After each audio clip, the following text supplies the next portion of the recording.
Në konferencën për inteligjencën artificiale për vendet në zhvillim e zhvilluar në Selina OKB-s në Bangkok, CEO-ja Kromax Saldornini prezantoi moderatorin virtuale Akila dhe prototipin e monitorimit të sistemit të drejtësisë me inteligjencë artificiale, i quajtur brenda kompanisë RoboCup. Gjatë fjalës së tij, Nini theksoi vizionin e tij për përdorimin e inteligjencës artificiale si një mjet për rritjen e transparencës dhe llogaridhënies institucionale. Inteligjenca artificiale nuk duhet të zëvendësojë drejtësinë, por ta bëjë atë më transparente. Një host virtual mund të friksohet, të ndikohet apo të intimidohet, duke garantuar një komunikim të qëndrueshëm dhe të pavarur, shpjegoi Nini.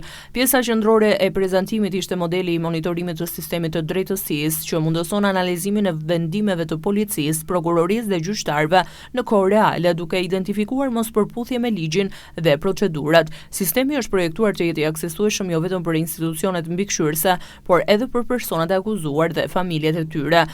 Prezantimi në OKB vendosi këtë projekt në kontekstin e diskutimeve ndërkombëtare mbi rolin e inteligjencës artificiale në forcimin e institucioneve dhe rritjen e besimit publik, veçanërisht në vendet në zhvillim.